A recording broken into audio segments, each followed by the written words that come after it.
আপু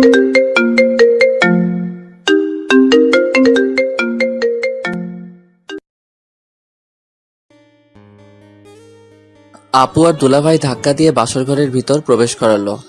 আমি ঢুকে নীলার দিকে তাকিয়ে যা দেখলাম তা বিশ্বাস করার মতো না। দেখি নীলা সিগারেট টানছে।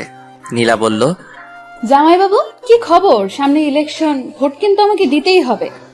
আমার মাথায় আকাশ ভেঙে পড়ল। আমি কি শুনছি? আমি বললাম, কি বললা তুমি? বলছি আমি নির্বাচন করছি, ভোট আমাকে দিতে হবে। তুমি নিশ্চয়ই মজা করছো। মজা করার কি আছে, আমি সত্যিই নির্বাচনে দাঁড়াচ্ছি। তুমি না এসব ছেড়ে দিয়েছো? এসব তো করেছি তোকে বিয়ে করার জন্য, তোকে বিয়ে করে ফেলেছি, এখন আমাকে আর দেখে কে? আমি এখনো নীলার কথা বিশ্বাস করতে পারছি না, কিন্তু সিগারেট টানছে এটা সত্যি। লাস্ট কয়েকদিনের আচরণ সন্দেহজনক মনে হয়েছিল। তাহলে কি সত্যি নীলা আগের মতোই রয়ে গেছে? এখন রাস্তায় রাস্তায় ঘুরে বেড়াবে? নীলা বলল, কিরে কি ভাবছিস? সিগারেট খাবি? নে ধর। আমি সিগারেটটা হাত থেকে নিয়ে ফেলে দিলাম। এই কাজ করার পর নীলার মুখ রাগে লাল হয়ে যায়। বসা থেকে উঠে এসে আমাকে চড় মারলো আর বলল, তোর কত বড় সাহস, তুই আমার হাত থেকে সিগারেট ফালায় দিয়েছিস? জানিস আমি কে? আমি এই এলাকার বড় আপু, তাড়াতাড়ি সিগারেট ধরিয়ে আমার মুখে দে। আমি তাড়াতাড়ি সিগারেট ধরিয়ে নীলার মুখে দিলাম। নীলা বলল, শোন, তুই তো বলেছিলি বিয়ে করতে, বিয়ে না করলে ভবিষ্যৎ অন্ধকার, তাই আমি সেটাই করলাম। বিয়ে করলে তো স্বামীর কথা মানতে হবে, তাই এখন আমি তোমার স্বামী, তোমার আমার কথা মানতে হবে। মানবো না, কি করবি? অনেক কিছু। আমাকে কিছু করলে তোর হাত পা ভেঙে সারা জীবনের জন্য লুলা বানিয়ে দিব। আমি ভাবলাম নীলা এখন তার পাওয়ার দেখাচ্ছে, অহংকারে তার মাথা ঠিক নাই। আমি বললাম, শোনো, আমার বোধহয় তোমার মাথা ঠিক নাই, তোমার লম্বা একটা ঘুম দরকার। আমি সম্পূর্ণ ঠিক আছি।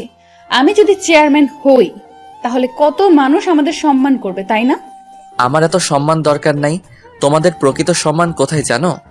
ওকে ওকে, আমি আর শুনতে চাই না। নীলা, তোমার কি হয়েছে? কি সুন্দর কথাবার্তা ছিল তোমার, কথার মধ্যে আলাদা একটা জাদু ছিল, হঠাৎ করে সব পাল্টে গেল।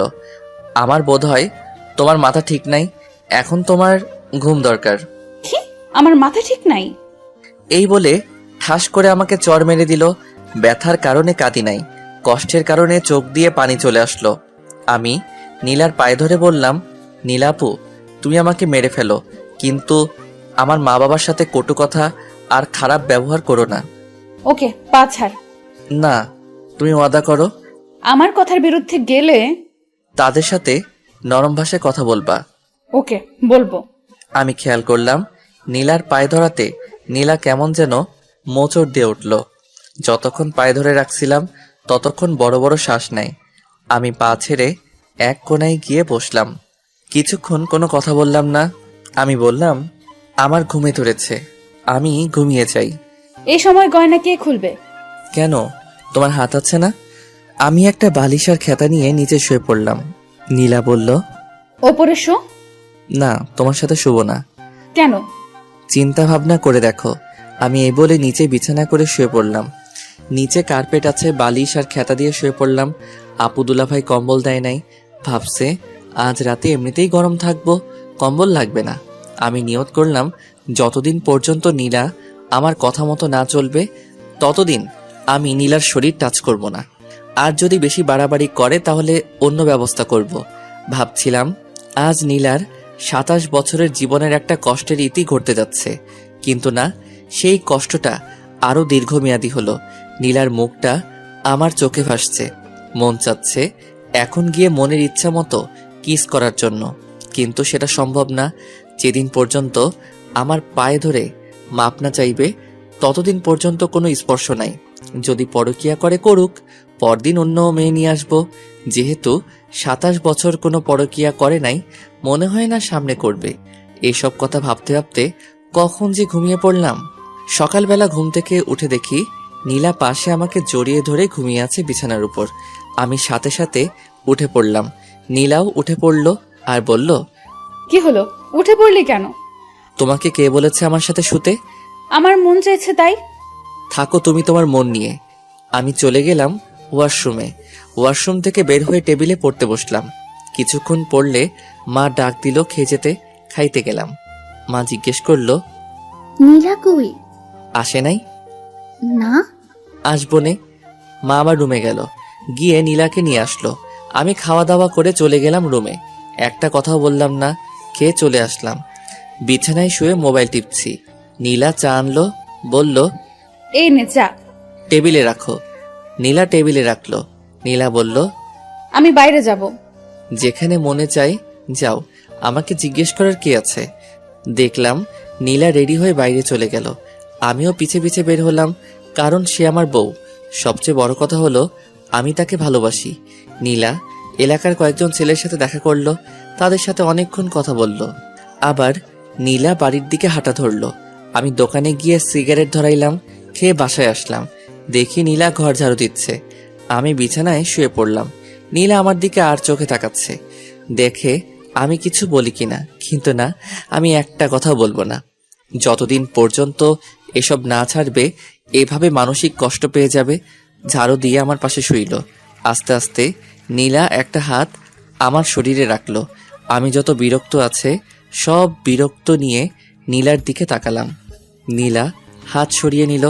আমি উঠে কাপড় নিয়ে ওয়াশরুমে চলে আসলাম। ভাবলাম আমার কথা মানবে না, আবার আমার কাছ থেকে সুখের আশা করে। এত সোজা না দুনিয়াটা। আমি দেখলাম নীলার কয়েকটি কাপড় ভিজানো আছে, সেগুলো ধুয়ে দিলাম। আমি গোসল করে কাপড়গুলো নিয়ে ছাদে চলে গেলাম। ছাদে গিয়ে কাপড় নেড়ে আসলাম। এসে দেখি নীলা ওয়াশরুমে মনে হয় গোসল করছে। আমি টেবিলে বসে বই ঘাটছি। ভাবছি এক রুমে দুই মানুষ, একজনের সাথে আরেকজন কথা বলে না। নীলা ওয়াশরুম থেকে গোসল করে বের হলো, নতুন এক শাড়ি পরে, যেটা দেখে আমার মাথা পুরো গরম হয়ে গেল। নীলা কাপড় নেড়ে বিছানায় বসে চুল আশ্রাইতেছে, আর আমি লোভাতুর দৃষ্টিতে নীলার দিকে তাকিয়ে রইলাম। তার কোমরের একাংশ দেখা যাচ্ছে। আমি কাশতে কাশতে বাথরুমে চলে গেলাম। আধা ঘন্টা পর বের হলাম। বের হয়ে দেখি জমিয়ে মার সাথে আড্ডা দিচ্ছে। দিনটা কেটে গেল, সারাদিন কেউ কারোর সাথে কথা বলি নাই। রাতের বেলা আমি পড়তেছি, নীলা শুয়ে শুয়ে মোবাইল টিপছে। কতক্ষণ পড়লাম জানি না। নীলা বলল, ওইসে, আর পড়তে হবে না, এবার ঘুমা। তোমার বলা লাগবে না। আমি আস্তে আস্তে বিছানায় শুয়ে পড়লাম। নীলা আমার পাশে শুইল। আমি বললাম, নীলা, এসব নির্বাচন কি দরকার আছে? চলো আমরা নিজেরা সুন্দর একটা সংসার করি। দেখ, নির্বাচন সম্পর্কে আমাকে কিছু জিজ্ঞেস করবি না, ওইটা তো বাইরে। এখন তো আমরা দুজন একসাথে। এখনো তুমি আমার থেকে অনেক দূরে। এই বলে আমি বালিশ নিয়ে নিচে চলে আসলাম। আমি কি করব বুঝতে পারছি না। আজকে নীলাকে অনেক সুন্দরী দেখাচ্ছে। আমার মন বলছে এমন একটা মেয়েকে আমার মন চাচ্ছিল। কেন জানি মনে হচ্ছে সে কাছে থেকেও অনেক দূরে। মা বাবা যদি জানতে পারে নীলা নির্বাচন করবে, তাহলে কি যে হবে আল্লাহ জানে। সবচেয়ে বেশি কষ্ট পাবে মা। এর আগে নীলাকে আটকাতে হবে। কেমন জানি একটা আওয়াজ আসছে, মনে হচ্ছে কেউ কাঁদছে। নীলা কাঁদছে, বুঝছি নীলা কষ্টে কাঁদছে। আমি বুঝতে পারছি না কি করব। নীলার কাছে গিয়ে নীলাকে সান্ত্বনা দিব, চাইলেই সম্ভব। কিন্তু না, আমি তা করছি না। কাঁদুক, ইচ্ছে মতো কাঁদুক, বুঝুক তার জীবন আমি কতটা গুরুত্বপূর্ণ। অনেকক্ষণ হয়ে গেল, এখনো কাঁদছে। এখন আমার নিজেরও খারাপ লাগছে। আমি উঠে নীলার শরীরে হাত রেখে বললাম, নীলা। নীলার সাথে সাথে আমাকে জড়িয়ে ধরলো। আমিও জড়িয়ে ধরলাম নীলাকে। দেখি নীলার চোখে পানি আমি মুছে দিলাম। নীলার শ্বাস আমার মুখে আসছে, তার শরীর থেকে মিষ্টি একটা গন্ধ আসছে। আমি ভাবলাম আর আগানো যাবে না। আমি ঘুমের ভান করে সারা শরীর ভার ছেড়ে দিলাম বিছানায়। নীলা আমাকে জড়িয়ে ধরে ঘুমিয়ে পড়ল। তারপর আমিও ঘুমিয়ে পড়লাম। সকালবেলা উঠে দেখি নীলা আমাকে জড়িয়ে ধরে শুয়ে আছে। আমি উঠে আস্তে আস্তে ওয়াশরুমে চলে গেলাম। বের হয়ে দেখি নীলাও উঠে গেছে। আমি পড়তে বসলাম। পড়ে খাওয়া দাওয়া করে ভার্সিটি চলে আসলাম। ভার্সিটি অনেকেই জানে না আমি যে বিয়ে করেছি, আর আমি কারোর সাথে এতটা ক্লোজ না। আমার ফ্রেন্ড বলতে সবাই, আবার কেউ না। যে সময় যার কাজ লাগে। ভার্সিটি শেষ করে বাসায় আসলাম। এসে দেখি বাবা চলে এসেছে। আমি আমার রুমে গেলাম, দেখি নীলা বাসায় নেই। আমি মাকে জিজ্ঞেস করলাম, নীলা কোথায়? মা বলল আমি যাওয়ার সাথে সাথে বের হয়েছে, যে আর আসে নাই। বাবা আমাকে ডাকছে। আমি বাবার কাছে গেলাম। আব্বা বলল, মুরাদ, আমার চাকরির মেয়াদ শেষ হয়ে যাবে আগামী মাসে। ভালো হয়েছে। এখন কতদিন বিশ্রাম নেন? বিশ্রাম নিলে তোরা খাবি কি? তোরও তো কোনো চাকরির ব্যবস্থা নাই। শুন, আমার মাথায় একটা বুদ্ধি এসেছে। তোর মার সাথে এ বিষয়ে কথা বলেছি, তোর মা হ্যাঁ বলেছে। কি? আমার চাকরির মেয়াদ শেষ হলে পেনশনের যে টাকা পাবো সেটা দিয়ে আমি দেশের বাড়িতে একটা বাড়ি করি আর বাজারে একটা দোকান নিয়ে বসি। আমরা তো সারা জীবন ভাড়াটিয়ায় থেকে গেছি। আমি ভাবলাম কথাটা খারাপ না। এদিকে আগামী মাস আসতে আর 6 দিন বাকি, আর নির্বাচন আসতে আরো 2 মাস বাকি। নীলার বাবা আমাকে অনেক টাকা ক্যাশ দিয়েছে, আমি একটা টাকাও নিতে চাই নাই। খুশিতে আমাকে দিয়েছে নীলাকে বিয়ে করার জন্য। সেখান থেকে টাকা দিলে বাড়িতে একটা বাড়ি আর একটা ব্যবসা সুন্দর করে আসবে। আর এদিকে বাবা মাও জানবে না নীলা যে নির্বাচন করছে, আমিও লেগে যাব চাকরির খোঁজে। এসব কিছু চিন্তা করে বললাম, আপনার বুদ্ধিটা ভালো। আপনার পেনশনের টাকা দিয়ে হবে সবকিছু। দেখি হয় কিনা, না হলে ধার করতে হবে। ধার করা লাগবে না, শ্বশুরবাড়ি থেকে যে টাকা পেয়েছি সেটা দিয়েই হবে। ওকে। তোমার অফিসে চাকরির কোনো পোস্ট খালি আছে? না। তাহলে আমি আগামীকাল থেকে লেগে পড়ি চাকরির খোঁজে। তাই কর। আমি রুমে এসে ভাবতে লাগলাম নীলা কোথায় গেল। নীলার মার কাছে ফোন দিলাম। হ্যালো আম্মা, কেমন আছেন? ভালো। বাবা তুমি কেমন আছো? ভালো। আম্মা, নীলা বলছিল বাড়ির কাছে এক বান্ধবীর বাসায় যাবে। সে কি আপনার এখানে এসেছে? না তো। ওকে, তাহলে বোধহয় এসে পড়বে। আমি ফোন কেটে দিলাম। নীলাকে ফোন দিলাম, ধরছে না, কেটে দিচ্ছে। আমি কি করব কিছু বুঝে পাচ্ছি না। ঘর থেকে বের হব তাকে খোঁজার জন্য, অমনি নীলা ঘরে ঢুকলো। আমি কিছু বললাম না, আর বললে কি হবে, সে তো আমার কথা শুনবেই না। এরপরেও আমি জিজ্ঞেস করলাম, কোথায় গিয়েছিলে? বাড়িতে গিয়েছিলাম। ও, মিথ্যা কথা ভালোই বলতে পারো। যেখানে মনে চায় সেখানে যাব, তোকে বলতে হবে? এমন কথা শুনে আমার মেজাজ গরম হয়ে যায়। আমি কানে কানে গিয়ে বললাম, রাতে তাহলে কাঁদিস, তোর খবর আছে। দেখবো না তুই কি করস। ওকে। মা নীলাকে ডাক দিল। নীলা চলে গেল। আমি একটু বাইরে বের হলাম। একটা চায়ের দোকানে গিয়ে সিগারেট নিলাম। কোথা থেকে জানি এক ছেলে এসে জিজ্ঞেস করলো, কি ভাই, কি খবর? আমি চিনতে পারলাম সাজিদ। এই তো আছি। তোমার আর বড় আপুর বলে বিয়ে হয়েছে? হুম। তুমি কি করে বড় আপুকে পটিয়ে বিয়ে করে ফেললে? আমার ভাবতে অবাক লাগছে। আরে ভাই, কপালে আছে। সেটাই, তোমার বউ তো নির্বাচনে পাশ করব। সত্যি? তুমি জানো না, আজকে যে বক্তৃতা দিছে অর্ধেকের বেশি মানুষ তার পক্ষে চলে এসেছে। তাই নাকি? ধুর ভাই, আপু আপনার কাছে কিছুই বলে না? কোথায় বক্তব্য দিয়েছে? আপনি জানেন না, ওই সামনের মোড়ে। এত আয়োজন, এত কিছু, এসবের খরচ কে দিয়েছে? বড় আপু। ধুর ভাই, আপনি আমার কাছ থেকে চালাকি করে কথা জেনে নিচ্ছেন। আপু জানতে পারলে আমাকে মারবে। ধুরু ভাই, বসো। মামা বেনসন দাও তো। মামা এসে সিগারেট দিল। আমি বললাম, আমার একটা কাজ করতে পারবা? আপুর বিরুদ্ধে আমি কিছুই করতে পারবো না। আরে বোকা, সে তো আমার বউ, আমি তার বিরুদ্ধে কি বলবো? শুনো, তুমি শুধু বলবা সামনে কোথায়, কোন জায়গায় তোমাদের বড় আপু বক্তব্য দেয়। কি করে বলবো? ফোন করে। ফ্ল্যাক্সির টাকা? 500 টাকা দিয়ে বললাম, এবার হবে। সাজিদ চলে যায়। আমি বাসায় আসি। এসে পড়তে বসলাম। দেখি নীলা খুব হাসি খুশি। রাতের খাবার খেয়ে আবার পড়তে বসলাম। আমি আর নীলা একটা কথা বলি না, কারণ এখনো নীলা আমার কথা শুনছে না। আজকে কত মানুষের সামনে বেপর্দা হয়ে কথা বলল। আমার শরীরটা শুধু জ্বলছে। সবাই তো নীলার দিকে লোভাতুর দৃষ্টিতে তাকিয়ে রয়েছে। এটা তো আমি বুঝি। ভাগ্যে নির্মম পরিহাস। নীলা যদি আমার কথা শুনতো। এদিকে নীলা শুয়ে শুয়ে মোবাইল টিপছে আর একটু পরপর হাসি দিয়ে ওঠে। আমি নীলাকে জিজ্ঞেস করলাম, নীলা, তুমি যে নির্বাচন করছো, এত টাকা কোথা থেকে? আমার জমানো টাকা। আর একটা টাকাও খরচ করো না। এসব টাকা রেখে দাও, ভবিষ্যতে দেখবে তোমার সন্তানের জন্য অনেক কাজে লাগবে। আমার না মা হওয়ার অনেক ইচ্ছা। তুমি মা হওয়ার যোগ্যতা নেই। তুই যদি মা হওয়ার, বেচারা ছোট বাচ্চাটা শুধু কষ্ট পাবে। আমি মা হলে বাচ্চাটাকে সারা দিন বুকের কাছে আগলে রাখতাম। শুনছি তুমি বলে নির্বাচনে জিতবে, আর এদিক দিয়ে যদি তুমি মা হও তাহলে কি হবে? তুমি সারাদিন কাজে এখানে সেখানে ঘুরে বেড়াবে, আর এদিকে বাচ্চাটা তোমার বুকের এক ফোঁটা দুধের জন্য কান্না করবে। আমি এসব দেখতে পারবো না। আমি মা হলে সারা দিন তাকে বুকে আগলে রাখবো। নীলা আজকে একটা সাদা ড্রেস পরেছে, বাংলায় যাকে বলে প্লাজো। আর যেহেতু নীলা শুয়ে আছে, তাই নীলার হাঁটু অব্দি প্লাজো উঠে আছে। নীলার এই সুন্দর পা দেখে আমার অবস্থা খারাপ। আমি আস্তে আস্তে কাছে গেলাম, গিয়ে নীলার পাটা ঢেকে দিলাম। আমি বললাম, নীলা, আমি তোমাকে অনেক ভালোবাসি। আমিও তোকে অনেক ভালোবাসি। তাহলে তুমি আমার কথা শুনছো না কেন? আমি একটা প্ল্যান হাতে নিয়েছি। সেই প্ল্যানটা আমি যে করেই হোক কমপ্লিট করব। নীলা, তুমি কেন বুঝছো না? যদি মা বাবা জানতে পারবে তুমি নির্বাচন করছো, তাহলে বুঝতেই পারছো মা কতটা কষ্ট পাবে। যেই মাকে তুমি বিয়ার কথা বলাতে মা সাথে সাথে রাজি হয়ে যায়, তোমাকে কতটা বিশ্বাস করে। একটু ভুলের জন্য সব শেষ হয়ে যাবে। আমাকে একজন বলছে একজনে অনেক কথা বলবে, এসব কথায় কান্না দিতে। সকল স্বামী তার স্ত্রীর ভালো চায়, আমি কখনো তোমার খারাপ চাই না।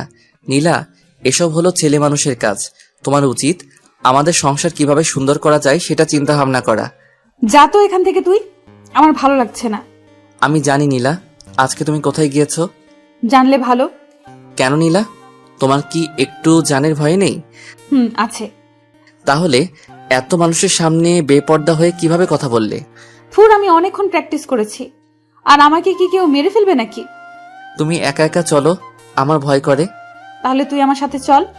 নীলা, তুমি আমাকে ভালোবাসো? হুম। যদি আমি তোমাকে ছেড়ে চলে যাই তাহলে তুমি কষ্ট পাবে না? ছেড়ে চলে যাবি মানে? যেখানে যাস সেখান থেকে তোকে বের করে আনবো। নীলার এমন কথা শুনে আমার চোখ দিয়ে পানি পড়ছে। এ কি, তুই কাঁদতেছিস কেন? তোমার কথা শুনে কাঁদছি। তোর কষ্টটা বল। হয়তো তোমার সুখের দিনে আমি থাকবো না, আর আমার সুখের দিনে তুমি থাকবে না। কেন? ইস নীলা, তুমি যদি আমার কথা বুঝতে, আমি তোমার সাথে না থাকতে পারলেও তোমার ছায়া হয়ে থাকবো।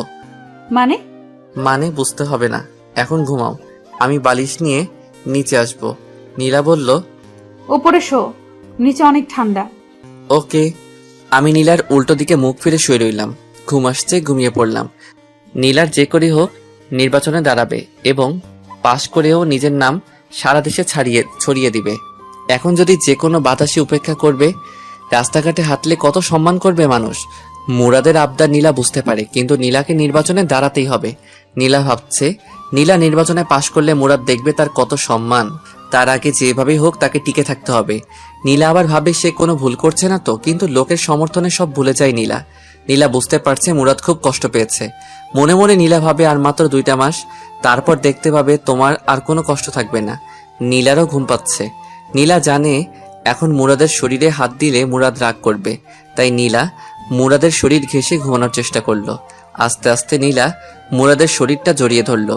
শেষমেশ মুরাদকে জড়িয়ে ধরে ঘুমিয়ে পড়ল। সকালবেলা ঘুম থেকে উঠে দেখে মুরাদ পড়ছে।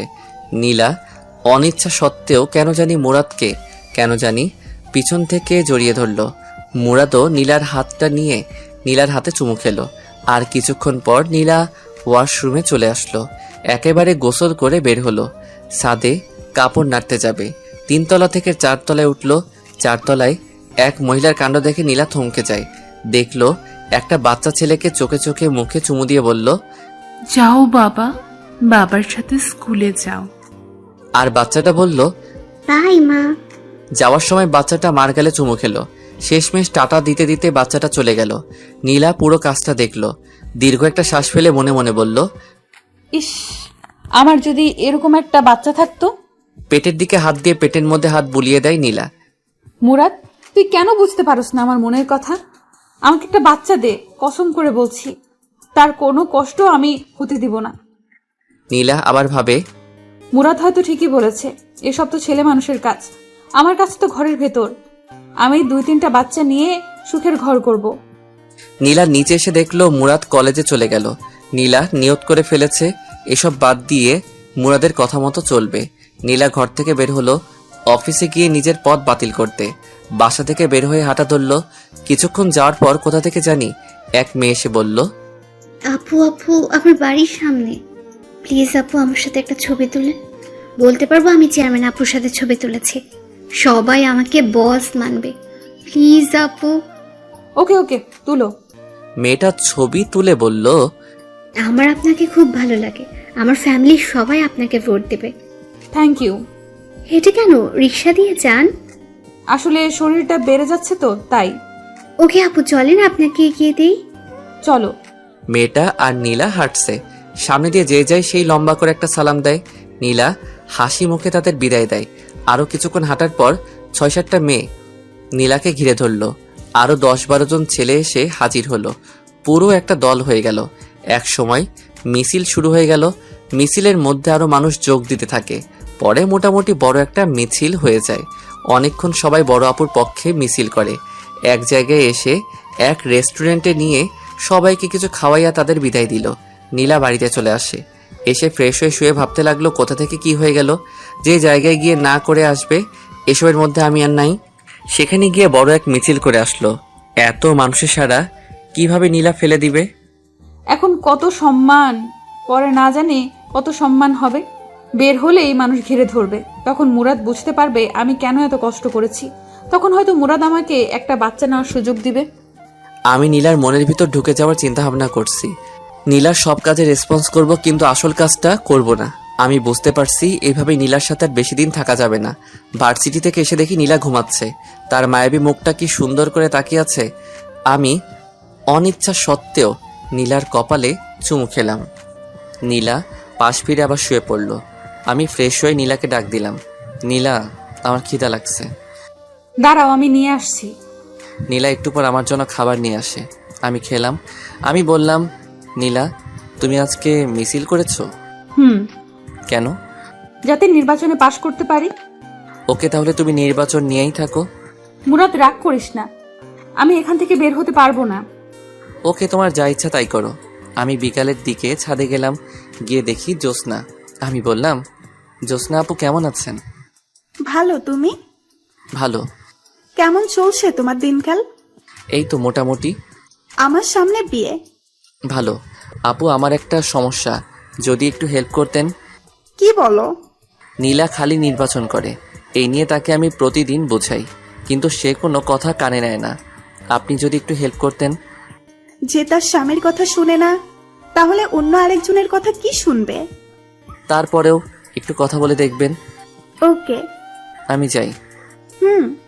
আমি চলে আসি। কি করব কিছুই মাথায় আসছে না। এইভাবে এক সপ্তাহ চলে গেল।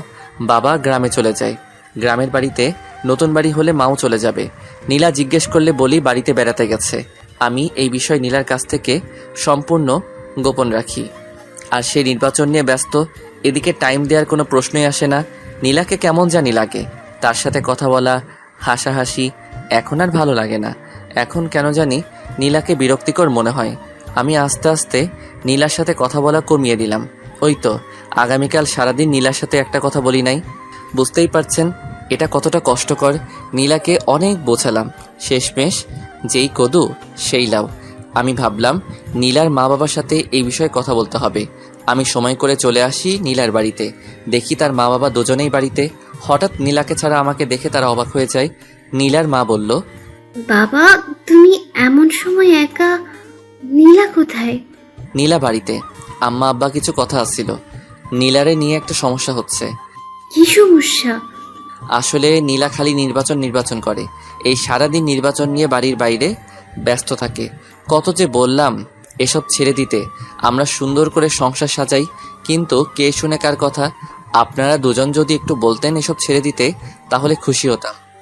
আসলে বাবা কি বলবো, সে ছোটবেলা থেকেই স্বপ্ন দেখে আসছে এই এলাকায় নির্বাচন করবে। তাই সে ছোটবেলা থেকে টাকা জমাইছে। তোমার অসুবিধা হলে আমরা অবশ্যই নীলাকে বুঝাবো। ধন্যবাদ। আমি নীলার বাড়ি থেকে খাওয়া দাওয়া করে বাসায় আসলাম। এসে দেখি নীলা ঘরের ভিতর নাচতেছে। আমি মুচকি হাসি দিলাম। আমি বললাম, এত খুশি কেন? সবাই বলছে আমি পাশ করব। ঘরের বাইরে বের হলে কত মানুষ আমাকে ঘিরে ধরে। সেটা তো ধরবেই, কারণ তুমি অনেক সুন্দরী, আর সুন্দরের পূজা করে সবাই।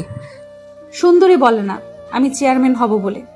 এখনো কোনো নেতা তোমাকে আহ্বান করে নাই রাতে তার সাথে থাকার জন্য? এটা কি বললি তুই? আবার বল। মুহূর্তের মধ্যে নীলা চোখ মুখের রং পাল্টে গেল। যদি এরকম অফার পাও তাহলে ফোন করে বলে দিও আজ রাতে আমি বাইরে থাকবো। ঠাস ঠাস করে দুটো চর বসিয়ে দিল গালে। আমি বললাম, সত্যি কথা বললে কারো সহ্য হয় না। নীলা কেঁদে দেয়। কেঁদে কেঁদে আমাকে জড়িয়ে ধরে বলে, তুই এমন কথা বলিস না। এই নীলা শুধু তোর, নীলার সব তোর, নীলার যৌবন রূপ সব তোর, এসব কিছু তোর জন্য। নীলা আমার একটা হাত নিয়ে তার গালে দিল। খুব কষ্ট হচ্ছে নীলা, এর একটা কিছুই আমি পাবো না। এসব কিছু কয়েকদিন পর পথের মানুষের কাছে চলে যাবে। এমন কথা মুখে আনিস না মুরাদ। আমি তোরে ভালোবাসি, তোকে ছাড়া আমি বাঁচবো না। তুই এমন কথা আর বলিস না। প্লিজ নীলা, তুমি এসব ছেড়ে চলে আসো। প্লিজ প্লিজ, তোমার আর আমার জন্য সুন্দর একটা জীবন অপেক্ষা করছে। এসব ছেড়ে দাও। নীলা কিছু বলছে না। আমি আস্তে আস্তে নীলার গালে ধরে নীলার ঠোঁটের কাছে আমার ঠোঁট নিয়ে আস্তে আস্তে লাগিয়ে দিলাম। নীলা চোখ বন্ধ করেছে।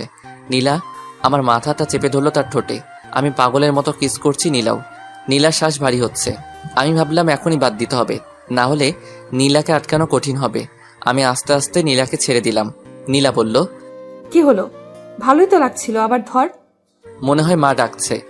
এই বলে আমি সোজা ঘর থেকে বেরিয়ে আসলাম। নীলা বুঝতে পারছে না কি বলবে, শুধু তাকিয়ে রইল। আমি ভাবলাম লাভ নাই, যতদিন না পর্যন্ত ওইসব ছাড়বে না ততদিন পর্যন্ত আমাকে পাবে না। আমি 2-3 জায়গায় চাকরির জন্য নিবন্ধন করলাম। এসব বিষয় নীলার কাছে গোপন রাখলাম। তাকে বলে কি করব? আমি বাইরে যাওয়ার সাথে সাথে নীলা ঘর থেকে বের হয়ে পড়ে। আর কি বলবো, এসব কিছু নীলার কাছে গোপন রাখলাম। আমি সোজা বাইরে আসলাম, এসে সিগারেট খেলাম, খেয়ে রুমে ঢুকলাম। রুমে ঢুকলে নীলা বলল, তুই আমার বাবা মার কাছে বিচার দিয়েছিস কেন? মনে চেয়েছে। দেখ, আমাকে নিয়ে প্রতি দোকানে এখানে সেখানে সব জায়গায় কথা হয়। তারা বলে আমি জিতলে এলাকার উন্নতি হবে, এলাকায় শান্তি থাকবে।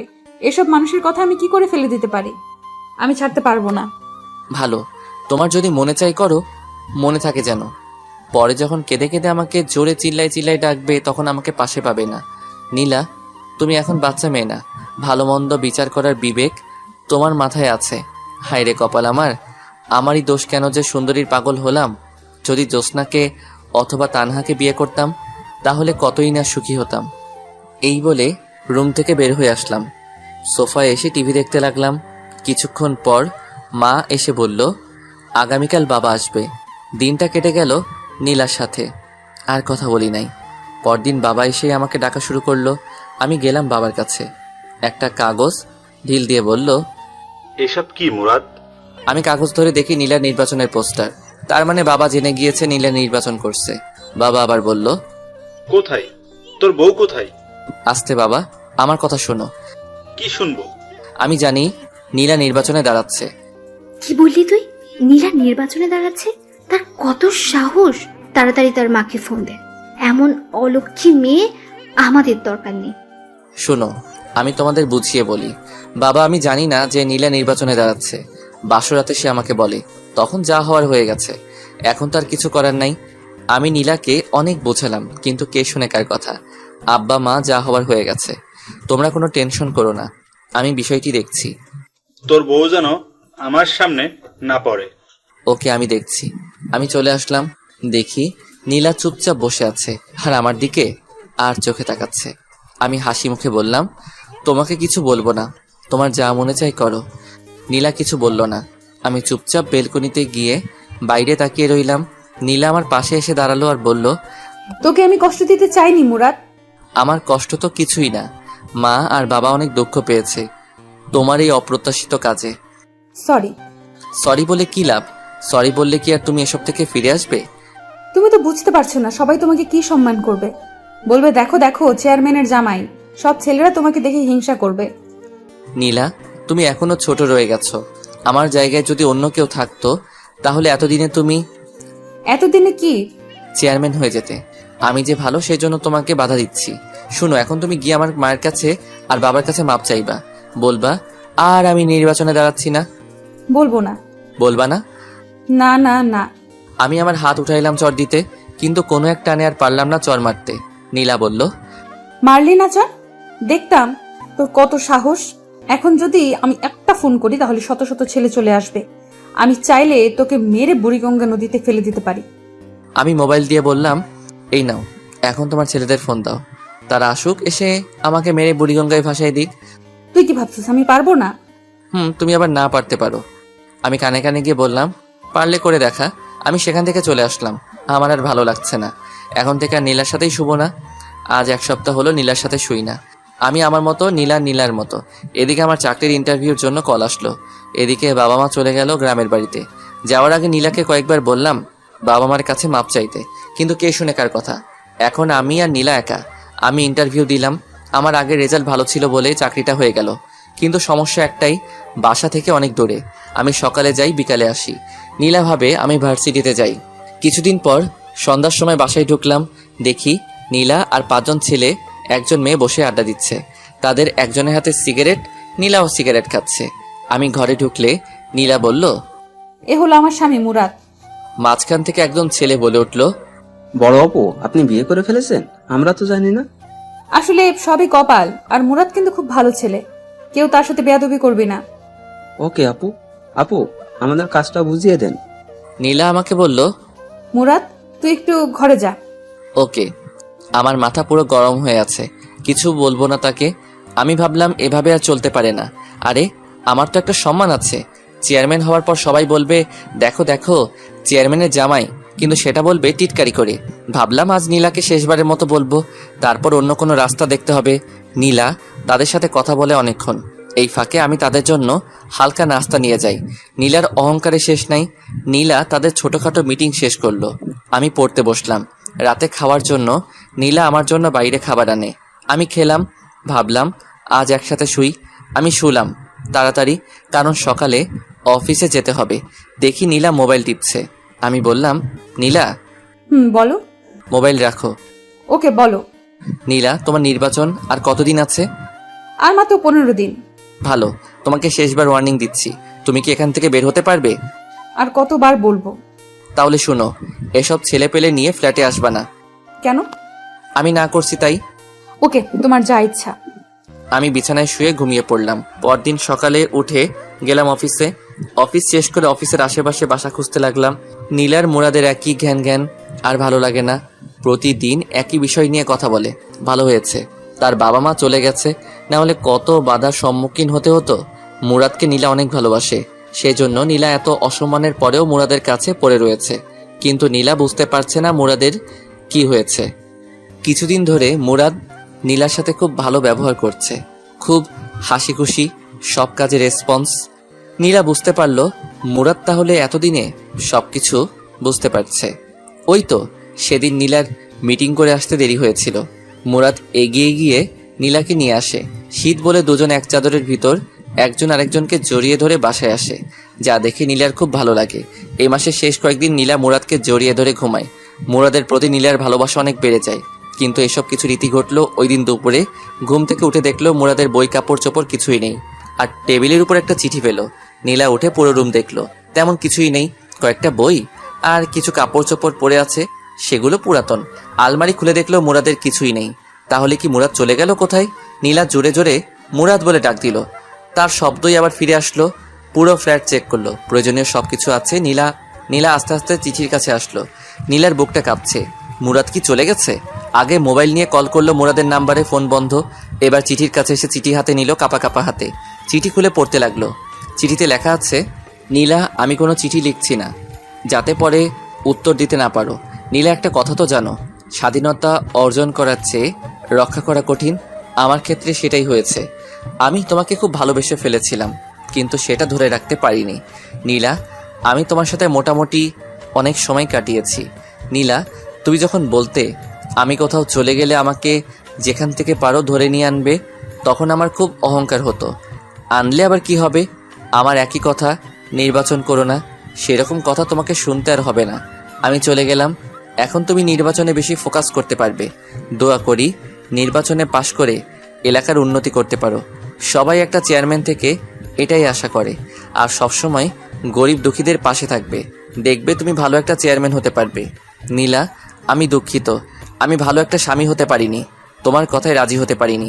তোমার সামনে জীবন পড়ে রয়েছে, ভালো একটা ছেলেকে বিয়ে করে মা হওয়ার স্বপ্ন দেখো। খুব ইচ্ছে ছিল বাবা হওয়ার, কিন্তু সেটা হলো না। নীলা, আমি তোমাকে ছেড়ে অনেক দূরে চলে এসেছি। আমার খুঁজতে তুমি বের হয়েও না, কারণ তুমি আমাকে খুঁজে পাবে না। আমি পিছনের সকল পথ বন্ধ করে দিয়েছি। তুমি জেনে খুশি হবে, আমি একটা চাকরি পাইছি। তোমার অন্তরে কি ছিল সেটা আমি আদৌ চিন্তা করে বের করতে পারিনি। শেষ কয়েকদিন তোমার সাথে ভালো ব্যবহার করেছি, কারণ তুমি যাতে বুঝতে পারো তোমার জীবনে আমি কতটুকু গুরুত্বপূর্ণ ছিলাম। কিন্তু তুমি সময় থাকতে গুরুত্ব দাওনি। নীলা, তুমি যদি আমার কথা শুনতে, তাহলে হয়তো পৃথিবীর একমাত্র সুখী সংসার আমরা হতাম। নীলা, তুমি চেয়ারম্যান হতে চাও, সেটা বিয়ের আগে বলতে, তাহলে আমি তোমাকে বিয়ে করতাম না, কারণ আমি সিম্পল একটা সুখের সংসার দেখতাম। এখন বুঝতে পারছি, বড় লোকেরা বড় লোকের ঘরে মানায়, গরিব গরিবের ঘরে মানায়। বড় লোক যখন গরিবের ঘরে যায়, তখন শুরু হয় সমস্যা। সেটা হয়েছে তোমার আর আমার মাঝে।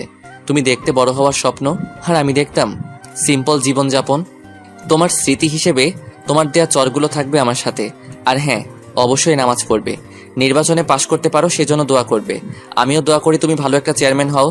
আমাকে পাওয়ার জন্য কখনো দোয়া করবে না, কারণ আল্লাহ কারো দোয়া ফেলায় না। সবশেষে বলবো, তুমি ভালো একটা স্বামী নাও, মা হওয়ার স্বপ্ন দেখো, আর ভালো একটা চেয়ারম্যান হওয়ার চেষ্টা করো। আর তোমার বাবার দেওয়া টাকাগুলো আমার বালিশের নিচে আছে। নীলা আমার বউ, আমার ভালোবাসা, সারা জীবন সুখে থেকো। নীলার চোখের পানি চিঠির অনেকখানি ভিজে গেছে। নীলা কি করবে বুঝতে পারছে না। এখন কেমন যেন একা একা লাগছে। আরেকবার নীলার মনে হচ্ছে ভালোই হয়েছে। খালি খালি সারাক্ষণ ঘ্যাং ঘ্যাং করতো। নীলা আস্তে আস্তে চোখের পানি মুছলো, বিছানায় এলিয়ে চিন্তা করতে লাগলো। বালিশের নিচে হাত দিয়ে দেখে টাকা, অনেক টাকা। নীলার কেমন যেন ভয় ভয় করছে। নীলা একা এই বাসায় থাকতে পারবে না। মুরাদ বলছে চাকরি পেয়েছে, কোথায় পেয়েছে সেটা জানতে হবে। সেটা জানতে পারলে তার ঠিকানা বের করা যাবে। নীলা পুরো ফ্ল্যাট খুঁজলো, এরকম কিছুই পেল না। নীলার মনে হলো কে জানি দরজায় টোকা দিচ্ছে। খুলে দেখে জ্যোৎস্না। জ্যোৎস্নাকে দেখে নীলা হাউ মাউ করে কেঁদে উঠলো আর জ্যোৎস্নাকে জড়িয়ে ধরলো। জ্যোৎস্না বলল, নীলা কাঁদছস কেন? আর মুরাদ কোথায়? চলে গেছে আমাকে ছেড়ে। সেটা তোর জন্য আরো ভালো হয়েছে। এখন শান্তি মতো তুই নির্বাচন করতে পারবি, আর তোকে কেউ বাধা দিবে না। না না, এ হতে পারে না। সেজন্য মুরাদ আমাকে ছেড়ে চলে যাবে? আমি তোকে আগেই বলেছি মুরাদের কথা মতো চল। কিন্তু সে চলে যাবে কেন? তুই তার কথা 16 কানা শুনুস নাই। তুই যদি তার কথা মতো চলতি, তোর জায়গায় যদি আমি থাকতাম তাহলে আমি কোনো কথার অবাধ্য হতাম না। এখন আমি কি করব? তাকে ছাড়া কিভাবে থাকবো? তোর যেটা প্রাপ্য তুই সেটাই পাইছস। তাকে আমি ভালোবাসি। এমন ছেলেও পাওয়া যায় বইয়ের কারণে বাড়ি থেকে চলে যায়। আমি তাকে ছাড়া থাকতে পারবো না। তাকে আমি অনেক কষ্ট দিয়েছি। আল্লাহ, তুমি তাকে আমার কাছে ফিরিয়ে দাও। শোন, সে মনে হয় আর আসবে না। তুই এখানে থাকতে পারবি না। ঘন্টা 3 আগে আমার কাছে মুরাদ গিয়েছিল। তারপর এই কাগজটা আমার কাছে দিয়ে যাই। কাগজে কি আছে শুনবি? বলো। জ্যোৎস্না আপু, তুমি আমার একটা কাজ করে দিও। আমি চলে যাচ্ছি নীলাকে ছেড়ে। নীলা তো এখানে একা থাকতে পারবে না। আর যদি থাকে তাহলে বলবেন কাউকে সাথে নিয়ে থাকতে, কারণ রাতে বুঝতে পারবে রাতটা তার জন্য কতটা নিষ্ঠুর। নীলা যদি চলে যায় তাহলে ফার্নিচার গুলো নিচের দেওয়া ঠিকানায় পাঠিয়ে দিয়েন। আর কিছু টাকা আছে। না, আমি এখানেই থাকবো। শেষমেশ আমি এই ঘরটা নিয়ে আমি বেঁচে থাকতে চাই। আমি শিওর মুরাদ আমাকে অনেক ভালোবাসে। সে একদিন ফিরে আসবে। সে একদিন ফিরে আসবে। সেটা তোর কপাল। তার আগে তোকে নির্বাচন থেকে বেরিয়ে আসতে হবে। তোর বিয়ের আর কয়দিন আছে? আর 13 দিন। এখন থেকে নিয়ে বাকি দিনগুলো তুই আমার সাথে থাকবি রাতে। ওকে, পরে দেখি। আমি যাই, মনে হয় মা ডাকছে। একটু পর একেবারে চলে আসিস। ওকে। জ্যোৎস্না চলে গেলে নীলা ফুপিয়ে কাঁদতে লাগলো। ভাগ্যের জোরে অফিসের পাশে একটা ব্যাচেলর ফ্ল্যাট পেয়ে যাই, সেখানে উঠি। ভাবলাম আজ সবকিছু সমাপ্তি হলো। নীলাকে ভালো লাগতো, কিন্তু নীলার নির্বাচন ভালো লাগতো না। আমি যে রুমে সিট নিলাম সেই রুমে আরো 2 জন আছে। তারা 2 জন চাকরিজীবী, তাই আমাদের ফাইজলামো করার কোনো প্রশ্নই আসে না। যাই হোক, পরদিন সকালে অফিসে গেলাম। আমার মুখ থেকে হাসি নামক শব্দটি উধাও হয়ে গেছে। অধিকাংশ সময় আমি নীলাকে নিয়ে চিন্তা করি। ফেলে এসেছি, আবার কোনো ভুল করিনি তো? যদি কোনো অঘটন ঘটিয়ে ফেলে? কিছু ভালো লাগছে না। অফিসে কত মানুষ হাসাহাসি করে, আমি সারাক্ষণ আমার কাজ নিয়ে ব্যস্ত থাকি। সারাক্ষণ নীলার মুখটা সামনে ভাসে। অফিসের ম্যানেজার সবাইকে ডাক দিল, আমিও গেলাম। আমি গিয়ে পিছনে এক কোণায় দাঁড়িয়ে রইলাম। এক একজনকে এক এক কাজ দিয়ে বিদায় করছে ম্যাডাম। সবার পরে আমার সিরিয়াল আসলো। মেয়েটা আমার থেকে মনে হয় 3 বছরের ছোট। ছোট হলে কি হবে, বস তো বসই। আমাকে আমার কাজ দিলে আমিও চলে আসি। অফিসে কত মেয়ে, সারাক্ষণ নীলার কথা মনে পড়ে। নীলা এখন কি করছে? মনে হয় কাঁদছে, আবার মনে হয় সে তো এখন খুশিতে নাচছে, কারণ তাকে বাধা দেওয়ায় আর কেউ নেই। ধুর, যেটা চলে গেছে সেটা গেছেই, এখন কাজে মনোযোগ দেই। অফিস শেষ করে রুমে এসে গোসল করে খাওয়া দাওয়া করে শুয়ে রইলাম। কিছুক্ষণ শুয়ে থাকার পর পাশের একজন বলল, তার নাম সাজ্জাদ। ভাই, আপনি এরকম সবসময় নীরব আর মুখ গোমরা করে রাখেন কেন? কোনো সমস্যা? আমাদের বলেন, দেখি হেল্প করতে পারি কিনা। ভাই, আপনার কি বউ আছে? হ্যাঁ ভাই। তার কথা আপনার মনে পড়ে না? হ্যাঁ মনে পড়ে, প্রতিদিন কথা বলি।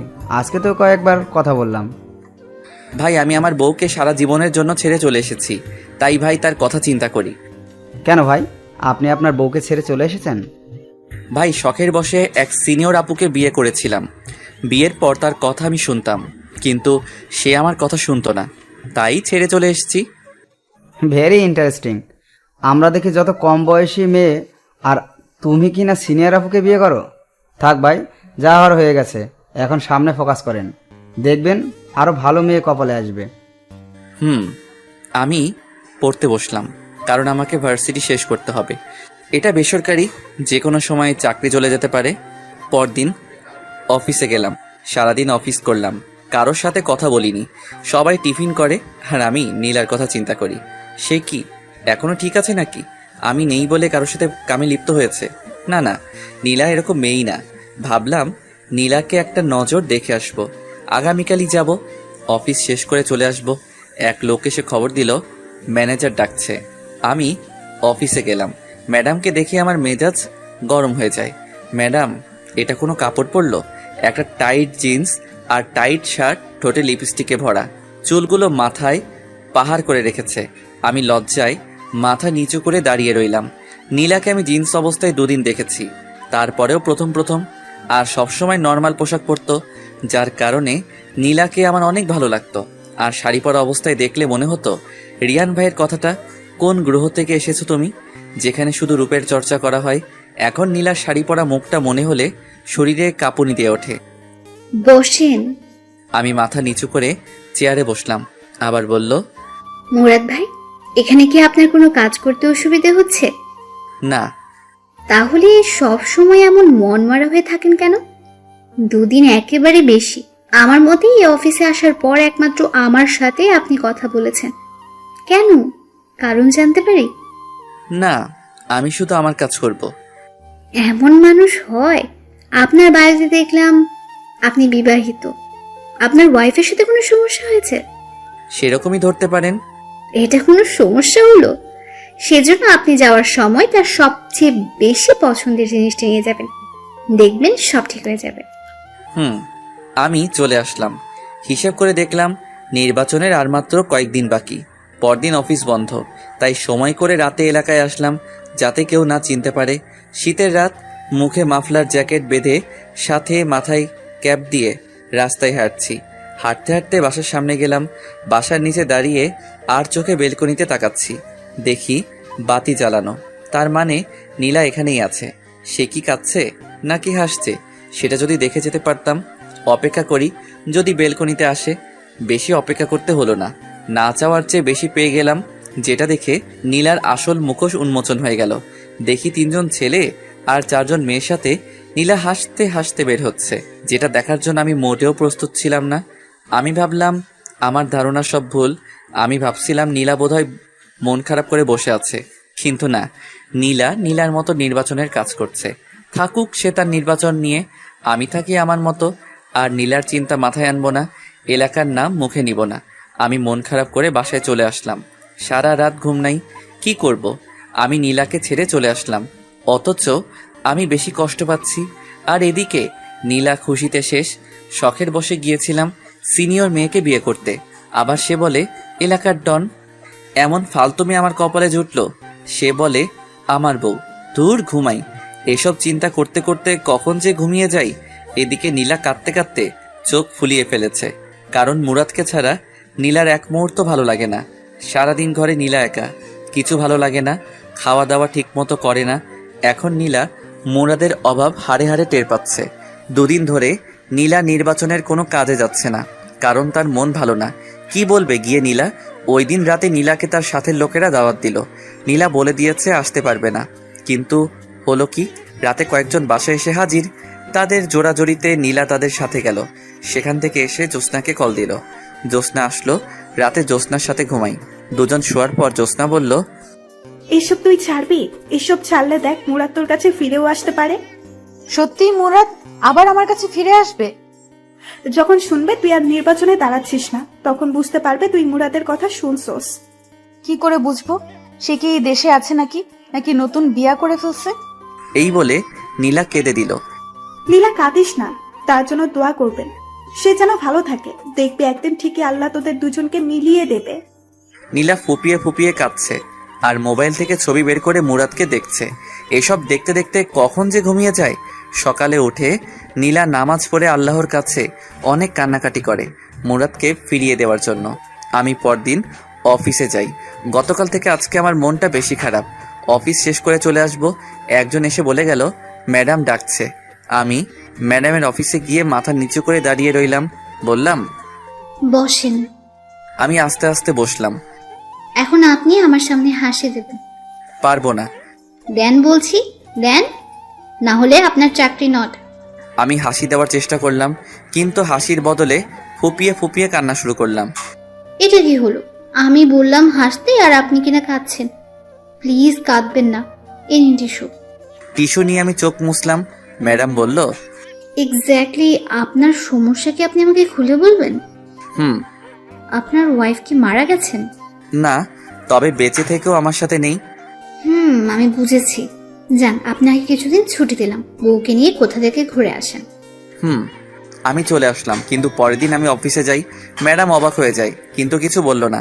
আমি হিসাব করলাম, নীলার নির্বাচন হতে আর সপ্তাহ 7 দিন আছে। কিছু ভালো লাগছে না, কেন জানি মন চাচ্ছে নীলাকে আরেকটা নজর দেখতে। দূর আমার বেহায়া মনে, আমি আর নীলার কথা মনে আনবো না। ভাবলাম আরেকটা বার দেখেই আসি, এটাই শেষ। পরদিন রেডি হয়ে রাতে বের হলাম। কিছুক্ষণ জার্নি করার পর এলাকায় পা রাখলাম। আমার উদ্দেশ্য বাসায় নিচে দাঁড়িয়ে তার হাসি মুখটা দেখে চলে আসবো। বাসার কাছে চলে আসলাম, এমন সময় একটা নারী চিৎকার আসছে। আমি আস্তে আস্তে হেঁটে আরও কাছে গেলাম। চিৎকার চেনা চেনা লাগছে। কাছে গিয়ে দেখি নীলা। আমার সারা শরীরে একটা হিমশীতল স্রোত বয়ে গেল। দেখি 4 জন ছেলে নীলাকে ঘিরে ধরেছে। একজন বলছে, তুই নির্বাচন করবি? শালিকে ধর, তার নির্বাচনের স্বাদ মিটিয়ে দেই। ভাবলাম তারা বিপক্ষ দলের কেউ। একজন ছেলে নীলার দিকে আগাচ্ছে। আমি বুঝতে পারছি না নীলাকে তারা কি করবে। দেখি ওনা টান দিয়ে সরিয়ে দিতে চাইলো। আমার মাথায় রক্ত উঠে গেল। ভাগ্যবশত আমার পাশে একটা বেলচা ছিল। আমি মুখটা ভালো করে ঢেকে নিলাম যাতে নীল না বুঝতে পারে। বেলচা নিয়ে আগালাম। যেহেতু চারদিকে অন্ধকার, তাই একদিক থেকে উদয় হয়ে যে নীলার ওড়না দিয়ে টান দিল, তার পিঠে গিয়ে আঘাত করলাম। শালা জোরে এক চিৎকার দিয়ে নিচে শুয়ে পড়লো। আমি আবার অন্ধকারে চলে গেলাম। আমি তাদের দেখছি, কিন্তু তারা আমাকে দেখছে না। তারা সতর্ক হয়ে গেল। আমি জায়গা পরিবর্তন করে আরেকটার পিছনে গিয়ে তার পায়ে আঘাত করলাম। সেও চিৎকার করে শুয়ে পড়ল। আমি আবার অন্ধকারে চলে গেলাম। আমি আবার জায়গা পরিবর্তন করে আরেকটার পিছনে গিয়ে তার ঘাড়ে আঘাত করলাম।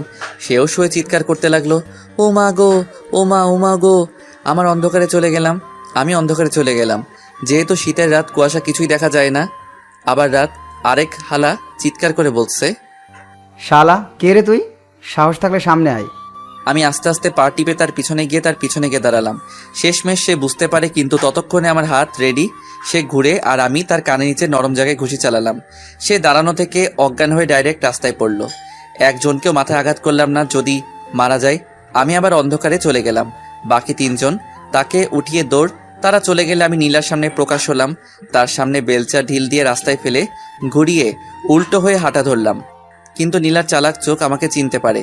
নীলা আমাকে ডাক দিল, মুরাদ, মুরাদ, এবার অনেক জোরে। কিন্তু আমি আমার মতো হাঁটছি। নীলা কাঁদে আর ডেকেই যাচ্ছে, মুরাদ, মুরাদ, আমার কথা শোনো। কিন্তু আমি আমার হাঁটা থামালাম না, কারণ পিছনে ফেরার টাইম নেই। আস্তে আস্তে নীলার মুরাদ, মুরাদ ডাক মিলিয়ে গেল। আমি আমার গন্তব্যের দিকে রওনা দিলাম। মুরাদ ডাক ডেকেই যাচ্ছে নীলা, কিন্তু কে শুনে কার কথা। নীলা বাসায় এসে বিছানায় শুয়ে কাঁদতে লাগলো। কাঁদছে আর বলছে, আমি কি দোষ করছিলাম? কেন তুই আমাকে এত বড় শাস্তি দিচ্ছস? কে জানি দরজায় টোকা দিল। খুলে দেখে জ্যোৎস্না। জ্যোৎস্নাকে দেখে হাউমাউ করে কেঁদে উঠল। বলল, মুরাদ ছিল ওটা। মুরাদ আমার কাছে আসছিল, আমাকে শয়তানগুলোর হাত থেকে রক্ষা করেছে। কোথায় সে? কই? কখন দেখছস? আমাকে বুঝিয়ে বল। আমি ডাক্তারের দোকান থেকে আসছিলাম ওষুধ নিয়ে, তখন 4 জন ছেলে আমাকে ঘিরে ধরলো। আমি জোরে জোরে চিৎকার করতে লাগলাম। তখন কোথা থেকে জানি এক ছেলে তাদের মায়ের দিল। ছেলের মায়ের সামলাতে না পেরে তারা চলে যায়। আমি ভালো করে খেয়াল করে দেখি ওটা মুরাদ। আমি কতবার যে ডাকলাম মুরাদ, মুরাদ বলে, কিন্তু সে আসলো না। আবার কাঁদা শুরু করলো নীলা। জ্যোৎস্না নীলাকে সান্ত্বনা দিতে লাগলো, দেখছস, মুরাদ সারাক্ষণ তোর উপর চোখ রাখছে। তুই ভালো করে চল। আমি যে কাঁদছি কষ্টে, সে কি শুনতে পাচ্ছে না? হয়তো। আর কাঁদিস না, ঘুমা, দেখবি সব ঠিক হয়ে যাবে। নীলা শুয়ে পড়ল। শুয়ে ভাবতে লাগলো, নীলা, মুরাদ আমার আশেপাশেই আছে। আমি যদি মুরাদের কথা মতো চলি, হয়তো মুরাদ আবার আমার কাছে ফিরে আসবে। আমি সেটাই করব। নীলা বুঝতে পারছে ঘরের মধ্যে ছেলে মানুষের কি দরকার। এখন নীলা বুঝতে পারে এসব নির্বাচন হলো ছেলে মানুষের জন্য, মেয়েদের জন্য হলো ঘর। যখন মেয়ে ছেলের জায়গায় যায় তখনই শুরু হয় ঝামেলা।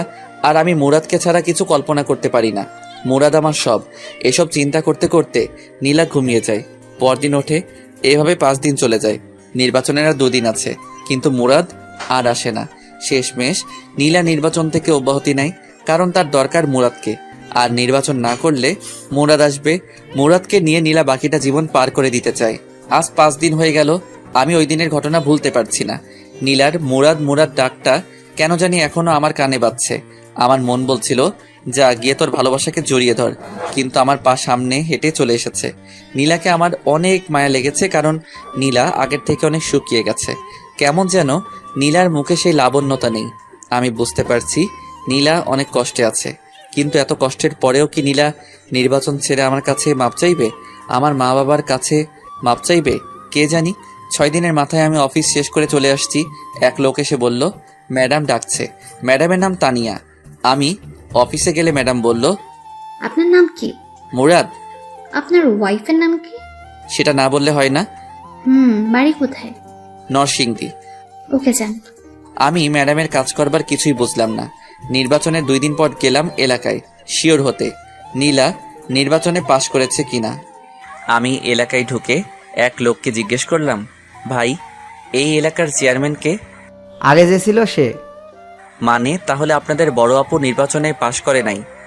আরে ভাই, আর বললেন না, কত আশায় ছিলাম বড় আপু পাশ করলে এলাকার অনেক উন্নতি হবে, কিন্তু হলো কি, নির্বাচনের 2 দিন আগে বড় আপু নির্বাচন থেকে অব্যাহতি নেয়। পরে আর কি হবে, আগে যে আছে সেই পাশ করে। আমি লোকটাকে ধন্যবাদ বলে চলে আসলাম। ভাবলাম তাহলে নীলা এতদিনে আমার কথা শুনছে, কিন্তু সে সময় থাকতে শুনেনি। অতএব আমি আর নীলার কাছে যাচ্ছি না।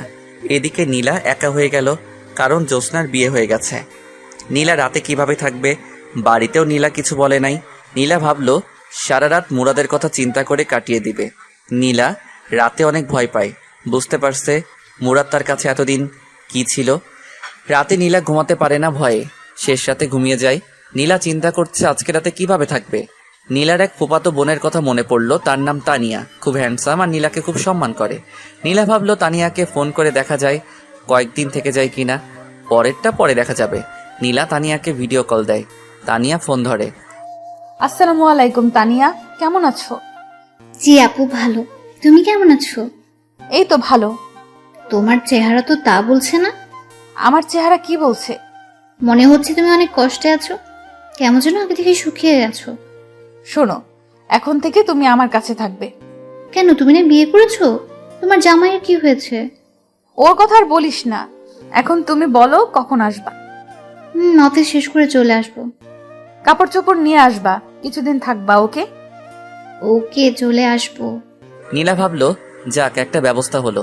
এখন কিছু রান্না করতে হবে তার জন্য। নীলা তার জন্য অনেক কিছুই রাঁধলো। রাত্রেবেলা তানিয়া আসলো, তানিয়াকে খাওয়ালো। তানিয়ার অনেক ক্লান্ত লাগছে, তাই তানিয়া ঘুমিয়ে যায়। সকালে উঠে আবার তানিয়া অফিসে চলে যায়। নীলা সারাদিন ঘরের ভিতর কাটিয়ে দেয়। বিকালের দিকে তানিয়া অফিস শেষ করে আসলে তারা একসাথে খেলো। খাওয়ার সময় তানিয়া জিজ্ঞেস করলো, আপু তোমার হাজবেন্ড কোথায়? এই বিষয়ে জিজ্ঞেস না করলে হয় না? না, তোমাকে বলতেই হবে। তুমি আগে থেকে অনেক চেঞ্জ হয়ে গেছো। আগে সবসময় তোমার মুখে হাসি লেগে থাকতো, আর এখন তোমার কি অবস্থা হচ্ছে, দিন দিন শুকিয়ে কাঠ হচ্ছ। ঠিক মতো কি খাওয়া দাওয়া করো না? এটা নিশ্চয়ই তোমার পিছিয়ে হাজবেন্ডের কারণে। সে কোথায়? খাওয়ার পর তোমাকে বলি। ওকে। খাওয়া দাওয়া করে দুজনে বিছানায় বসলো। তানিয়া বলল, এবার বলো। সে আমাকে ছেড়ে চলে গেছে। কি? এটা কি করে সম্ভব? সারা জীবন শুনে এসেছি স্বামীর জ্বালায় মেয়েরা বাপের বাড়ি চলে যায়। এ তো দেখছি পুরো উল্টো। তুমি কি এমন করেছো যার কারণে তোমাকে ছেড়ে চলে যেতে হলো? তার কোনো দোষ নেই, সব দোষ আমার। আমি তার কথা শুনিনি। বুঝেছি। তুমি এখানে কেন পড়ে রয়েছো? সে যেহেতু তোমাকে ছেড়ে চলে গেছে, তাহলে তুমি বাড়ি চলে যাও। একা একা ভয় করে না? করে। যদি সে আবার ফিরে আসে, সেই অপেক্ষায় বসে আছি। ও, আমার ঘুম ধরেছে। শুয়ে পড়ো। তানিয়া শুয়ে পড়ল। নীলাও শুয়ে পড়ল। তানিয়া জিজ্ঞেস করলো, আচ্ছা আপু, তোমার হাজবেন্ডের নাম কি? মুরাদ। তার বাড়ি জানি কোথায়? নরসিংদী। আপু, তার একটা ছবি দেখাও তো। নীলা মুরাদের একটা ছবি দেখায়। তানিয়া তাদের কাহিনী সব বুঝতে পারে। এদিকে নীলা আপু মুরাদের জন্য কেঁদে কেঁদে শেষ, আর ওদিকে মুরাদ নীলা আপুর জন্য কেঁদে কেঁদে শেষ। এখন দুজনকে মিলিয়ে দেওয়ার দায়িত্ব তানিয়ার। তানিয়া চিন্তা করলো নীলা আপুকে কিছু বুঝতে দিবে না, দুজনকে সারপ্রাইজ দিবে। তানিয়া বলল, আপু, তুমি তো সারাদিন ঘরেই বসে থাকো, আগামীকাল চলো না আমার অফিসে। না রে, আমি যেতে পারবো না। চলো না প্লিজ, তোমার অনেক ভাল লাগবে। কখন আসবি? যাবো আর গিয়ে 1 ঘন্টা পর চলে আসবো। ওকে, সকালবেলা মন চাইলে। মন চাইলে না, তোমাকে যেতেই হবে। ওকে। নীলা ঘুমিয়ে যায়। সকালে উঠে নাস্তা করে তানিয়ার সাথে চলে আসে তানিয়ার অফিসে। গিয়ে তানিয়া যে অফিসে বসে কাজ করে সেখানে গিয়ে বসলো। তানিয়া বলল, আপু তুমি একটু বসো, আমি আসছি। ওকে, তাড়াতাড়ি চলে আসিস। ওকে। একটু বসলো নীলা। কে জানি অফিসে প্রবেশ করলো। নীলার পাশের চেয়ারে বসলো। নীলা মাথা নিচু করে বসে আছে, ভালো লাগছে না। একটু বসলো, ভাবলো উঠে বাইরে চলে যাবে, কিন্তু নীলার নাকে পরিচিত একজনের ঘ্রাণ আসছে। বুকের ভিতর কেমন যেন চিনচিন করে উঠল। মনে হচ্ছে পাশের লোকটার কাছ থেকে। নীলা আস্তে আস্তে মাথা উঁচু করে আর চোখে লোকটার দিকে তাকালো। তাকিয়েই অবাক হয়ে গেল, এ তো দেখি মুরাদ। নীলার চোখটা বিশ্বাসই করতে পারছে না। পাশে বসা ছেলেটা মুরাদ। নীলা কেন জানি বিশ্বাস করতে পারছে না পাশে বসা ছেলেটা মুরাদ। শিওর হতে ডাক দিল, মুরাদ, মুরাদ, মুরাদ। ডাকে আমার ঘুম ভেঙে যায়। স্বপ্নে দেখতেছিলাম নীলা আমাকে ডাকছে। চোখ খুলে দেখি সাজ্জাদ ভাই ডাকছে। বলল, ভাই কখন থেকে ডাকছি, উঠেন না। ভাই স্বপ্ন দেখছিলাম। আমি বুঝছি, স্বপ্নে দেখছিলা বউ তোমাকে ডাকছে, সেজন্য উঠতে মন চায় না। আপনি কি করে বুঝলেন? ভাই এমন আমার অনেক হয়েছে। ও, অভিজ্ঞতা আছে আপনার? হুম। আমি ফ্রেশ হয়ে খেয়ে অফিসে চলে আসলাম। একটু পর একজন এসে বলল, তানিয়া ম্যাডাম ডাকে। আমি অফিসের সামনে আসলে একজন বলল, ভিতরে গিয়ে বসতে, ম্যাডাম আসবে। আমি ভিতরে ঢুকে দেখি এক চেয়ারে একটা মেয়ে বসে আছে। আমি মেয়েটার দিকে না তাকিয়ে চুপচাপ বসে পড়লাম। অনেকক্ষণ হয়ে গেল, ম্যাডাম আসছে না, কিন্তু কেমন যেন একটা ঘ্রাণ আমার নাকে আসছে। কেন জানি মনে হচ্ছে এটা নীলার শরীরের ঘ্রাণ, তার মানে পাশের মেয়েটা নীলা। আমি তাকাতে যাব, কিন্তু ততক্ষণে মেয়েটা মুরাদ বলে ডাক দিল। আমি তাকিয়ে দেখি আসলেই নীলা। আমি যেন একটা শক খেলাম। আমি কি বলবো কিছুই বুঝতে পারছি না, শুধু তাকিয়ে রইলাম। নীলাও আমার দিকে তাকিয়ে রয়েছে, কিছু বলছে না। অনেকক্ষণ পার হয়ে গেল। আমি খেয়াল করলাম নীলার মুখের রং পাল্টে যাচ্ছে। নীলা চেয়ার থেকে উঠে আমার শার্টের কলার ধরে কষিয়ে 2টা চড় দিল। আমি ফ্যাল ফ্যাল করে তাকিয়ে রইলাম, মুখে কথা বলার শক্তি হারিয়ে ফেললাম। নীলা অফিসের দরজা আটকে দেয়। বুঝতে পারছি আজকে আমার খবর আছে। দীর্ঘ 1 মাস পর আমাকে পেয়েছে, হাতে নাতে এত সহজে আমাকে ছাড়বে না। নীলা লাফ দিয়ে আমার মাথার চুল ধরে টেনে নিচে নামালো, আমাকে নুইয়ে আমার পিঠে মারতে থাকে আর বলতে থাকে, বল, বল কেন আমাকে ছেড়ে চলে আসলি? বল, বল কেন আমাকে ছেড়ে চলে আসলি? আমি কি দোষ করছিলাম? বলছি প্লিজ আর মেরো না। তুই না আমাকে ছেড়ে চলে আসছস, তাহলে বেঁচে আসছস কেন? তোমার কারণে। মিথ্যে কথা। তাহলে এতদিন আসিস নাই কেন? কারণ তুমি আমার কথা শুনো নাই। সেজন্য চলে আসবি তুই? পিঠে আরেকটি কিল দিয়ে আমাকে জড়িয়ে ধরলো আর কাঁদতে লাগলো। আমি বললাম, কাঁদছো কেন? এখন তো আমাকে পেয়ে গেছো। এটা তো সুখের কান্না। আমি ভাবতে পারি নাই আমি চলে যাওয়ার পর তুমি এতটা কষ্টে থাকবে। আমি ভাবছিলাম তুমি আরো হাসি খুশি ভাবে নির্বাচন কমপ্লিট করবে আর আমাকে সারা জীবনের জন্য হারাবে। আসলে তুই চলে যাওয়ার পর তোর মর্যাদা বুঝতে পারি। মুরাদ, তুই আমাকে ক্ষমা করে দে। আমি তোকে অনেক কষ্ট দিয়েছি। তুমি যদি প্রথমে আমার কথা শুনতে তাহলে হয়তো এতটা কষ্ট করতে হতো না। তুই আমাকে আবার ছেড়ে চলে যাবি? যদি আমার কথা না শুনো। ওকে। এখন আর কেঁদো না। হুম। তোমার শরীরের কি অবস্থা? কি সুন্দর পরীর মতো ছিল আমার নীলা, এখন শুকিয়ে কি হয়েছো? তোর জন্য আমার এই অবস্থা হয়েছে। তোমার ফার্স্ট কাজ হলো আমার মা বাবার কাছে ক্ষমা চাওয়া। সরি মুরাদ, তোর মা বাবাকে আমি অনেক কষ্ট দিয়েছি। বল, কবে তোর গ্রামের বাড়িতে যাবি? সামনের সপ্তাহ। আমার গ্রাম অনেক ভালো লাগে। গিয়ে আমরা অনেক দিন থাকবো। আমি সরি, ওই দিন রাতে আমি তোমার ডাক শুনিনি। ওই দিন যদি তুই না থাকতি তাহলে হয়তো আর আমাকে পেতি না। এখন তোমাকেও আমি পেয়েছি, তুমিও আমাকে পেয়েছো, আর কোনো কষ্ট নেই। আমি আমার কপাল নীলার কপাল একসাথে করলাম। নীলার চোখে পানি, আমার চোখেও পানি। আমি নীলার মাথায় ধরে আবার আমার বুকে টেনে নিলাম। নীলাও আমাকে জড়িয়ে ধরে শক্ত করে, আবার নীলা কেঁদে দেয়। আবার যদি আমাকে ছেড়ে চলে যাস তাহলে আমাকে আর জীবন্ত পাবি না। ওকে, আমি তোমাকে ছেড়ে চলে যাব না, কিন্তু তুমি তোমাকে মারার অনুমতি দাও। তুই আমাকে মেরে ফেলিস, তবু আমাকে ছেড়ে চলে যাস না। প্রিয়জন পাশে না থাকার বেদনা আমি বুঝতে পেরেছি। এই তো লক্ষ্মী মেয়ে। আমি নীলার চোখ মুছে দিলাম, চেয়ারে বসালাম, দরজা খুলে দিলাম। একটু পর তানিয়া প্রবেশ করলো। আমি বুঝতে পারছি এসব তানিয়ার কাজ ছিল। মনে মনে তানিয়াকে অনেক ধন্যবাদ। তানিয়া এসে বলল, আপু আমাকে আর তোমার সাথে থাকতে হবে না তো? নীলা হেসে বলল, আপাতত না, সময় হলে বলবো। সময়টা কখন? পেটে বাচ্চা হলে? যা শয়তান। ম্যাডাম, আপনি তো কিছুদিন আগে বলেছিলেন বউকে নিয়ে কোথাও ঘুরে আসতে। সেই ছুটিটা আমি আগামী সপ্তাহ চাই। মুরাদ ভাই, এটা কিন্তু ঠিক না। দিয়ে দিস না। আগামী সপ্তাহ কিন্তু, এখন না। হুম। যান, এখন মন দিয়ে কাজ করেন। আমি চলে আসলাম। আমি অফিস শেষ করে নীলাকে নিয়ে শপিং মলে গিয়ে তার জন্য বোরকা কিনলাম। সেখান থেকে বোরকা পরিয়ে আমার মেসে গেলাম। গিয়ে নীলাকে সাজ্জাদ ভাইয়ের সাথে পরিচয় করিয়ে দিলাম। সাজ্জাদ ভাই নীলাকে কতগুলো উপদেশ দিয়ে দেয়। আমি আমার জরুরি জিনিসপত্র নিয়ে বাসায় আসলাম। নীলাকে বোরকা অবস্থায় আরও বেশি সুন্দরী লাগে। নীলাকে বললাম বোরকা পরে ঘর থেকে বের হতে, আর আগের সব কিছু ভুলে যেতে, সামনে ফোকাস করতে। সে আমার কথায় সায় দেয়। বাসায় আসলে নীলা আমাকে রান্না করে খাবার দেয়। আমি খেয়ে দিয়ে আমি রুমটা গোছালাম যেভাবে আগের মতো ছিল। আমি রাতে নীলা বিছানায় শুইলাম। যেহেতু অনেক দিন পর, তাই নীলাকে শরীরে ধরতে কেমন যেন লজ্জা লাগে। আমি ঘুমিয়ে গেলাম। সকালে সব লজ্জা চলে যায়। দেখি নীলা আমাকে জড়িয়ে ধরে ঘুমাচ্ছে। তার মিষ্টি মুখটা আমার দিকে তাকিয়ে আছে। আমি নীলাকে ডাক দিলে সে উঠে ফ্রেশ হয়ে রান্না করে। আমি খাওয়া দাওয়া করে অফিসে চলে গেলাম। অফিস থেকে এসে দেখি নীলা একটা গোলাপি কালার শাড়ি পরেছে, যেটা দেখে আমার মাথা এমনি ঠিক নেই, তাও আবার তার শরীর থেকে মিষ্টি একটা গন্ধ আসছে, আর তার একাংশ দেখা যাচ্ছে। আমি কোনো চিন্তা না করেই তার কোমরে ধরে তাকে টান দিয়ে বুকে আনলাম। তার মিষ্টি গোলাপি ঠোঁটে চুমুট প্রলেপ এঁকে দিলাম অনেকক্ষণ। নীলা আমাকে টেনে নিয়ে বিছানায় ধাক্কা দিয়ে ফেলে দেয় আর বলে, তুই না আমাকে অন্য একটা জগৎ থেকে ঘুরিয়ে নিয়ে আসবি? আমার শরীর আনচান সেখানে যাওয়ার জন্য। আমি বুঝতে পারছি নীলা কিসের কথা বলছে। আমি এতদিন সেটার জন্য অপেক্ষা করছি। আমি নিশার ঘাড়ে চুমু খেতে থাকি। আমি আস্তে আস্তে নিচে, বাকি কাজটুকু নীলা সেরে ফেলে। ভাবলাম এত ফেতনার ভিতরেও নীলা নিজেকে সম্পূর্ণ ঠিক রেখেছে।